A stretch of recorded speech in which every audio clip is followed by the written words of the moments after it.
Jennifer Garvey Berger, welcome to Partnering Leadership. I am thrilled to have you in this conversation with me. Thank you. I'm so glad to be here.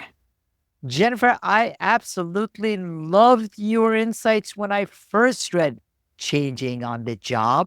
Now you're out with the second edition, new subtitle, How Leaders Become Courageous, Wise, and Steady in an Anxious World. And we do live in an anxious world. But before getting some of your leadership perspectives and insights, Jennifer, would love to know a little bit more about you, whereabouts you grew up, and how your upbringing has helped contribute to who you've become. I love this question. And as we were just saying, my mom lives downstairs. I was born in upstate New York in the US. My parents are both incredibly brilliant people who couldn't live with each other. My father was a doctoral student when I was born, studying literature and bringing his love of stories into the world. Both of them from big Irish Catholic families. My mother later got her PhD, also hers was in psychology. She was captivated by the way the mind works, and she was a very early executive coach, very early into the field. And so my dad's love of stories and writing, my mom's love of psychology and trying to figure out how to help people live better lives came together in me. And here we go. That explains a lot about both your storytelling, your coaching, and your purpose in leadership. What a beautiful way for you to capture some of the best of your dad and your mom. Now, in your book, Jennifer, you say, in a simpler world, perhaps unilateral power held by a single, smart, capable leader could rule the day. In a complex world, it takes a collective sharing of power, creativity, and perspective to become agile and nuanced enough to lead into the uncertain future. My question about that is, that makes a lot of sense to me. However, whether it is in the political world or in the business world, the outlier billionaire entrepreneurs we celebrate, they run counter to that. Into every story, there are exceptions. And I think it is true that right now we are in a moment where these strong, powerful, often male leaders who are pushing an agenda are successful. But often they're successful with a single dream in a single way. And I don't know that model is very helpfully replicated. And I don't know whether that model is going to lead to goodness or not goodness over time, because the same kind of brilliance of a difficult Steve Jobs can be the brilliance of a maniacal dictator. And people do love to follow certainty and stability. In a world of uncertainty, we are seeking certainty, and there are individuals who pretend that they have the answer and they have that certainty. And there's a level of comfort for us in that. Part of what you had written in your original Changing on the Job is about the need for us to be able to deal with greater complexity. Why have you revisited and updated that in your second edition? I thought there was so much complexity when I wrote this book in the first place. We were at this huge, epic amount of complexity, and I was just so wrong about how much more complex things were going to get. And also, I've learned and changed a lot on my job. Somebody was saying to me today, Jennifer, I think the thing that stands out most for me is we can really almost watch your development as a person, as a leader, as a thinker, when we look at these two books next to each other. And I said, can you imagine if I wrote a book called Changing on the Job and then I put out another edition 12 years later and they were the same? That would be very problematic. So I both know so much more than I knew then, including knowing how little I know, to be completely fair. And also in the world right now, I think it's really pivotal that we think hard about how are we becoming better able to handle complexity? How are we working the muscles that let us handle complexity instead of having it wash over us, make us depressed, overwhelmed, hate each other. These impulses are very real and they're in us. And so the question is, what are we doing to intentionally evolve ourselves beyond those impulses? So, what can we do to that end, Jennifer? As humans, our minds didn't necessarily evolve to be able to handle so much complexity. How can leaders develop more of the complexity fitness that you talk about? So I think the first thing is if we understand what the lifting is that gets us more and more fit, then we can start doing that and engaging in that space. And in a developmental space, the rep, the thing that helps us grow, is being able to take something that we couldn't see before, something that we're being without noticing, that we are just inside, and pull it out and make it an object of our reflection, something we can look at, turn around, make decisions about. So you asked me about my growing up. You can have some assumptions that are installed by your parents when you're little. You should never talk about yourself, or if you don't win, you're a loser, or whatever these like early assumptions might be. And they might go so much inside you, you don't even know you hold them. You just operate out of those assumptions. I was talking to a leader today whose assumption was, if I take pleasure in my own excellence, I will become arrogant. So now you've got somebody who's excellent. He's a very senior leader. He's doing super well, but he can't look at anything good about him because he's subject to this idea that if he took pleasure in his excellence, bad things would happen. And so the process of growth is to see if we can find what those assumptions are and look at them and then make choices about them. And as we do that, little by little, we grow. That takes tremendous introspection, Jennifer. And one of the challenges, I'm sure, with the CEOs and executives you work with, I see it consistently, is that there is such a state of overwhelm where they aren't taking the time, or say they have the time, to be able to do the kind of introspection that you talk about in pulling on some of those threads. One of the great things about my podcast listeners is that they're people who prioritize their own development and read books like yours, Jennifer. At the same time, it requires tremendous discipline. Now, one of the things that you talk about is that it shouldn't be about more goals, but about changing how leaders hold their goals. What do you mean by that? Yeah, we do live in a world that's fairly goal obsessed and fairly acquisitive, right? We want more and more stuff. We want more goals. We want more success. We want better titles on our business cards. This set of theories has us ask ourselves, is it that I need more or different goals, or is it that the way I hold my goals needs to change? One of the questions we can ask ourselves is, where did these goals come from? Did I make them up? Is it something I actually want? So many people I work with, I don't know if it's the same for you, so many people I work with have never had the moment to ask themselves the question, is this me that cares about this, or am I subject to something my parents wanted from me, something a professor once told me, something my first boss said, something that I've absorbed from my society in some ways? And it's actually not about what I want.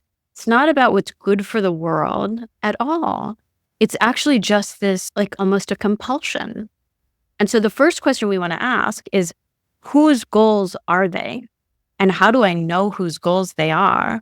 And then you can start to ask more granular questions. Are these the goals I want to have for now? Do they make sense in my context? You can begin to interrogate your own goals instead of just following them. It's interesting as you're mentioning that, Jennifer, I'm thinking about Peter Thiel and a bunch of the Silicon Valley entrepreneurs loved Rene Girard's writing and thinking about mimetic desire, and then the incorporation of that in whether it's social media or other aspects of life, where much of our wanting is not our wanting, is us wanting what other people want. So taking the time, therefore, to reflect on that with the goals becomes really important, both in centering ourselves and then being able to lead others as well. Yeah. Do you want your goals to be programmed into you from the outside?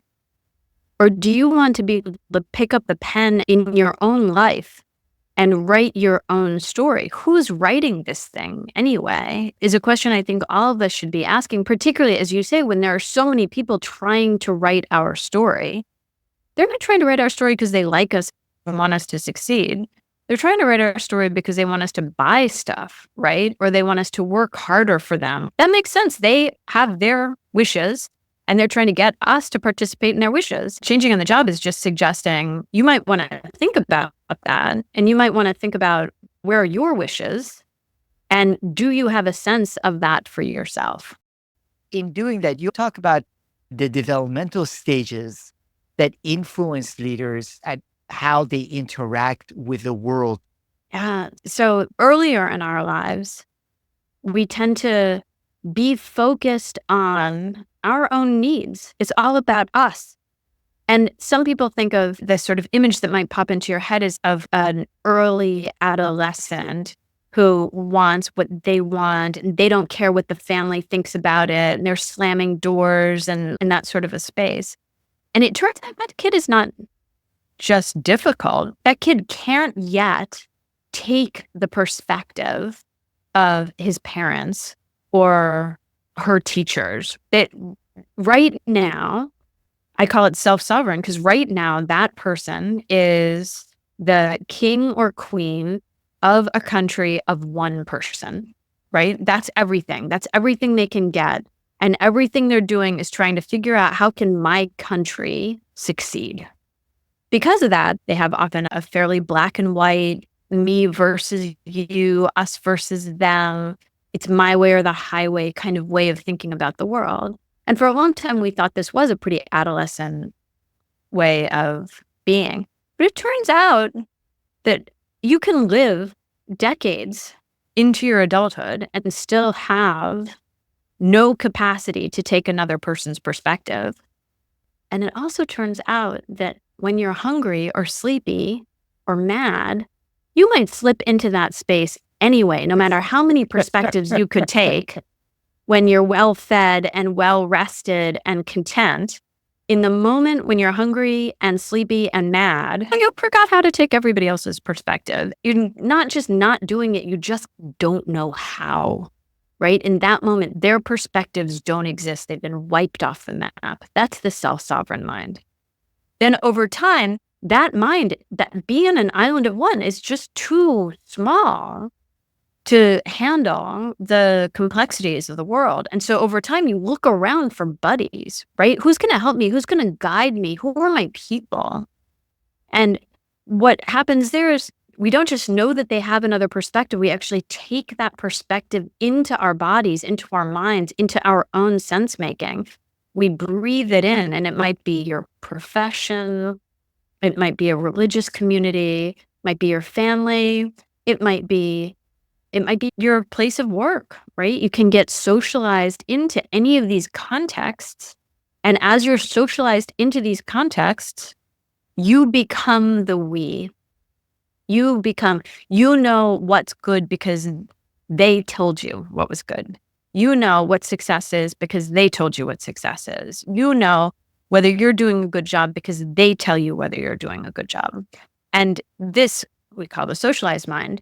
And it's actually a majestic human achievement because it means that instead of me fighting for my little country of one, I am an us. I will put down the things that are most important to me for what's most important to us. And probably most of human achievement has come through the greatness of our capacity to do that. But in a really complex world, as we were saying, it's not just the village elder who you follow and who's looking out for you because the village elder is on your side. It's Instagram, right? It's TikTok. It's whoever is running the company you work for, right? In that moment, those people may not have your best interests at heart, and they may not be thinking about you much at all. And you might get really confused about what is it that I need to be focusing on in this moment. How do I know? My boss tells me one thing, my religious community tells me a different thing, my culture tells me a different thing. I'm totally confused. Under those conditions, you pick up the pen and you self-author. You write your own story. And we call that self-author because now you decide what your values are. You decide what your North Star is. You decide whether you're successful or not. You take in information and you hold other people's perspectives. You have all of those capacities, but they don't drive your car. You drive your car and they're passengers in your car. And then at some point for some people, not that many people actually, like less than 10%, at some point for some people, they start to think, I don't really do this on my own. I don't really self-author this because the world changes me. I am changing all the time. And I'm changed because I'm in your company. I'm changed because of this context. I'm actually all these things at the same time. And we call that the self-transforming mind because there you really are able to serve complexity by continually changing and evolving yourself, which becomes a natural part of your everyday world. I love the visual way you described how this is not necessarily a stair step of moving one to another. We hold all at the same time. Now, in doing that, you talk about self-transforming minds and the fact that they're able to embrace paradoxes, which become really important in a more complex world. What does being able to embrace paradoxes look like? It takes it as paradoxes not being a problem, not being fixable, solvable.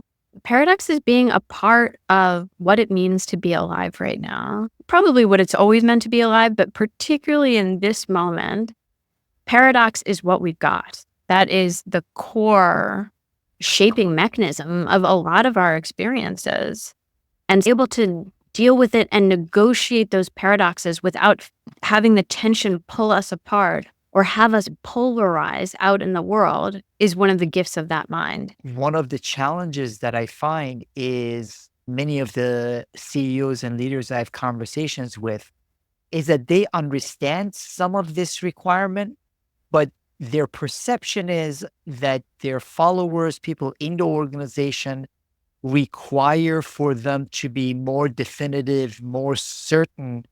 So how do you recommend for leaders to balance that? Where on one side, they recognize it's a complex world. There are lots of paradoxes. There aren't easy answers, but they say, but my team, my board, people around me are looking for me to be certain and be definitive. See, this is one of the great paradoxes of leadership in this moment. You've just named it. And so how do we play with that paradox is the question. One of the ways we play with that paradox is by knowing it exists and talking about it. Because if you don't talk about a paradox, then you can't help other people understand it. So talking, the leaders I know who are great at this, talk about how much they know people want certainty. And they wish that they could deliver that certainty to them. One of the paradoxes of leadership is people tend to think that if you're not talking about something, it's because you know the answer and you're withholding it, as opposed to just saying, I just don't know. I just don't know. It's not knowable in this moment. No one knows. No one could possibly know. And so helping people, giving them some handholds and saying, these things are knowable and I'm going to tell you about them. These things are find outable and we're going to find out about them. These things we're going to have to live our way into, and that can be uncomfortable, but we're going to be uncomfortable. We're going to help each other in that space. So I think leaders are really excellent leaders who handle complexity well, are able to set a context that their followers understand. Their followers understand that. And back to the nervous system, I think really good leaders in a complex time help their followers settle, help them feel safe, help them feel seen, help them feel like they belong, help their nervous system settle. We can handle so much more complexity with settled nervous systems than we can when we're anxious and afraid. As people are hearing this, the leaders that keep telling me, you know what, people expect this certainty from me. They expect me to be decisive, but I know we live in an ambiguous world. I don't have certainty about what's going to happen. What can they do to be able to balance this with their team in addition to getting them to settle and feel more comfort? So in a complex world, what are we guided by? We're guided by our principles, our values, our goals, our destinations, right? The thing that we're all working towards. Leaders can help others orient to those, we call them, they help us find our way. And leaders can help people hold on to those very things that are so orienting to us in a disorienting time. We have to, and I think it's a tricky thing to do, but I think it's a tricky thing that's absolutely possible. And not just possible, it's so useful for people to get used to this idea of, oh, my values orient me now, right? Oh, my hope for a better world orients me now. My love for my children and my grandchildren, even if they're not born yet, my love for these future generations, that orients me now. Leaders can get us in touch. That's what leadership really is, putting us in touch with the biggest part of ourselves so that we can work together for some shared goals. Those stay true. No matter how much the wind blows, that stays true for us. In order to do that, you also talk quite a bit about vulnerability. And what I wonder and often hear from leaders is, what is productive vulnerability in a leadership environment as opposed to what can potentially be harmful oversharing? This is another leadership paradox. You're hitting on all of them. So I think that this is an important question. The kind of span I see of people getting this one into unhelpful territory is that people can either go into this kind of oversharing, which makes other people feel uncomfortable, or they can have a kind of practiced vulnerability story. Like I trot out this story about my grandfather in this, no, and I know that exactly when people are going to cry because I've said this story 10,000 times. It's a vulnerability story. I think the thing that we're actually going for is, can we be humans together? That's not for me to be oversharing and tell you all the things that are troubling me, but it's also not for me to be defended and protected in some way from you, to be constantly trying to polish my image in front of you. It's really, can we have the capacity to be ourselves with one another? And this means, as you said earlier, this means making the time to understand, who are we in fact? Who are we to be sharing ourselves with other people? I think that this is the thing we're trying to go for, not to be vulnerable for the sake of being vulnerable, but to be humans together who are less defended from the possibility that we might actually have a genuine relationship. These paradoxes and the way you talk about them, Jennifer, is one of the reasons I love your work. It's a nuanced perspective as opposed to simplistic responses and simplistic answers. And part of what I hear from you, and I've learned from you, is that's not the way to approach it in a more complex world. It requires digging a lot deeper. It requires reflection.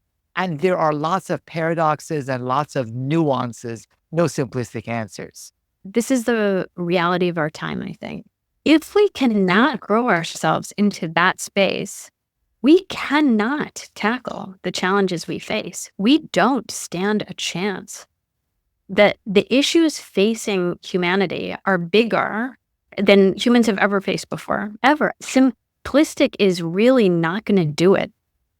Simplistic is going to put us at war with each other while the planet heats and our resources dwindle. This is a dystopian future. I don't want a dystopian future for my kids and my grandkids. Once, should there ever be grandkids somewhere down the line. I don't want that for anybody's grandkids. I want us to be able to intentionally grow ourselves to be bigger than the challenges we face. And I know, as a developmentalist, I know we have that in us. I know we have it in us. I know that everybody listening can grow their way into being much more capable of having nuanced, thoughtful, creative, connected responses to the challenges that we face. And so I am, as you can probably hear, rather passionate about helping people live into that possibility. That's a beautiful and hopeful perspective, and couldn't agree with you more, Jennifer. Now, one of the things that you talk about is a recurring theme in your work is the role that feedback can play as a growth tool. I was once suggesting that I teach feedback on a leadership program with these very senior leaders. And somebody said, feedback is such a basic skill. And I said, it's a basic skill like breathing is a basic skill, right? If you don't do it well, everything falls apart. And by and large, just like breathing, we could all use some lessons on breathing too, by the way, because our breath controls our nervous systems to a great extent. By and large, we are pretty terrible at feedback. And we're terrible, I think, for two reasons. We don't want to give it because when we give feedback, we risk breaking relationships, we risk defensiveness, conflict, difficulty. We don't like that. And it's not just us that doesn't like it. We have a whole embodied system that is designed for that to be unpleasant, really, or has evolved for it to be unpleasant. And we don't actually want to hear things from other people, right? We don't actually want them to tell us things that unsettle us and make us feel uncomfortable or like we have to change. And so we all have little walls around us from receiving feedback and little walls around us from giving feedback. And it's no wonder this is actually very hard to do because you have to ignore a lot of inner wiring. You have to grow yourself beyond it. So it's way more than just skills. It's mindsets, it's assumptions, it's ability to settle your own nervous system, and it's practice. As you said, it's like breathing. And it's interesting you mentioned that because I love podcasts, and I was just listening to a podcast with Dr. Chatterjee, and I learned a new thing about breathing 5, 4, 3, 3 breathing in, 4 holding the breath, and 5 breathing out. And that's something that I tried, and actually it's powerful. Breathing is essential, but we can learn to do that better. With feedback, as you say, Jennifer, I see it both in soliciting it effectively and in giving it effectively at all levels of organizations. Leaders can do a much better job in helping them and those around them grow. Now, you've spent a lot of your time thinking about and working in adult and leadership development. We've been going through a transformation. I love a lot of the work Azim Azhar has done on exponential technologies, and he says AI is one of them. Wait until biotech and renewable energy, 3D printing, some of those things hit our world. But generative AI and AI has been transformative. So I would love your thoughts with respect to how you believe that will impact leadership and adult development as a result of these changes that we're going through. Yeah, I believe anybody who tells you they know how AI is going to change our world is just making stuff up. We're just all guessing because nobody, even the people who have spent their entire lifetimes working in this field, nobody saw coming what happened just to get us to today, right? They would not have believed that today would be possible. We have no idea what next month, next year, next decade will be like. But I think that there are a few things that we could guess at. The computers are going to do a lot of our thinking stuff for us. They're going to be able to solve complicated, tricky challenges. They're going to be able to hold more in their computing systems than the smartest people we have ever known in our lives. They are going to outsmart us effortlessly. And so for many years, workplaces have been places where people have been trying to be like computers. Leave your emotions at home. It doesn't matter what happened to you on the way to work. This is an office. We're supposed to be professional. Pull up your socks, sweetheart, and let's just think through these challenges in an unemotional way. The computers, they took all that. So they're going to do all that stuff for us. So what's ours to do? And I think what's ours to do is to be better and better versions of humans. As the computers are getting to be better and better versions of machines, let's see if we can figure out how to be better and better versions of humans. What do we do that I don't think computers are up for? We emote. We fantasize about the future. We connect with one another and create communities that are bigger than any one of us. We care. We love. We grieve. We make poetry, music, dance, right? We create. I think these are the things that we're going to be called on to do. And so leaders who are used to the call for being a little bit robotic, a little bit like a smart thinking machine who has a body to carry its head around from meeting to meeting, those leaders are not going to be so effective anymore because the machines can do that. The machines don't have bodies they have to carry on from meeting to meeting. They're done.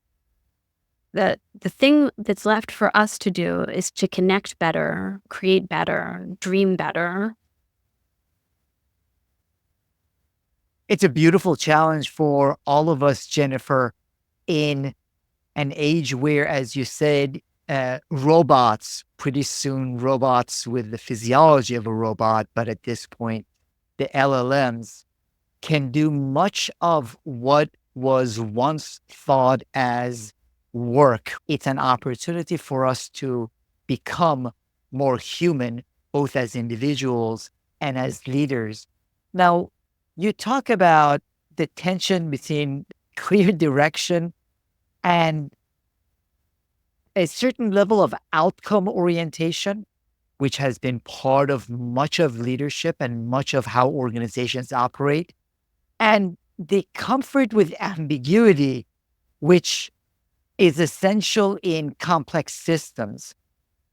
Would love to hear your thoughts on how we can make that transition, because much of management thinking, leadership development, organizational structures have been focused on some of that outcome orientation.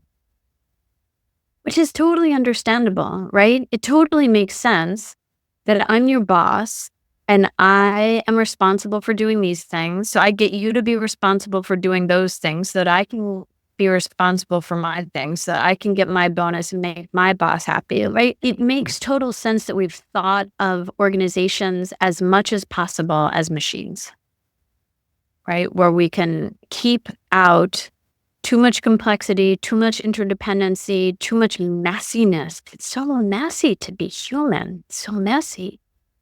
And I think that people are going to find, we're already finding, and there's a lot of research about this, that as you set these kind of narrow goals or these narrow destinations, you miss a lot. You miss a lot of what's possible. You miss a lot of what's actually game changing.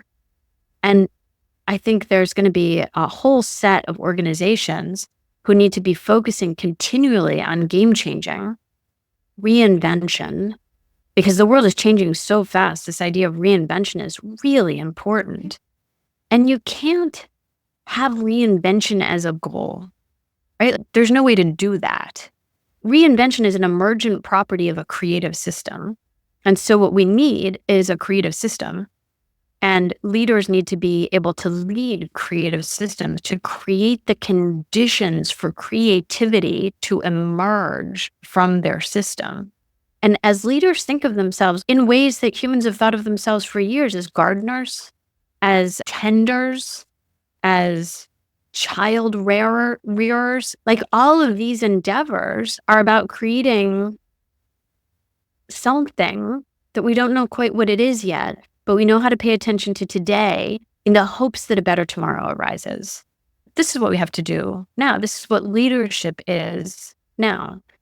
And in order to be able to do that, whether it is by unlocking the leadership mind traps or the experimentation that you talk a lot about, Jennifer, you've laid out how leaders can develop that in this anxious world. So, in order for the audience to find out more about your book, Jennifer, follow your brilliant work as I have done for a dozen plus years and learn from you, where would you ask the audience to go to? I'm very lucky to lead a firm called Cultivating Leadership.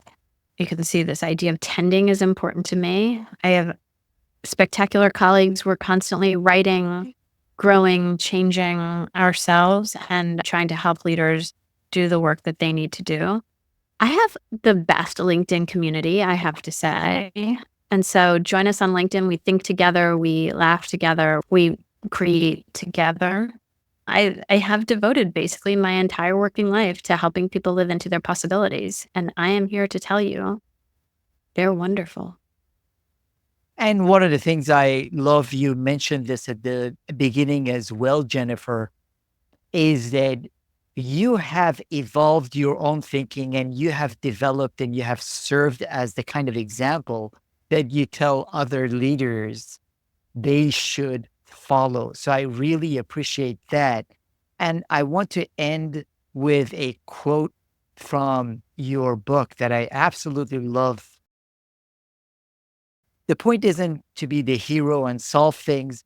The point of the leader in a complex world is to enable and unleash as many heroes and as many solutions as possible. Thank you, Jennifer Garvey Berger, for enabling more of us to enable more people to unleash as many solutions and their potential as possible. Thank you so much, Jennifer Garvey Berger. Thank you so much for having me. This has been a delightful conversation.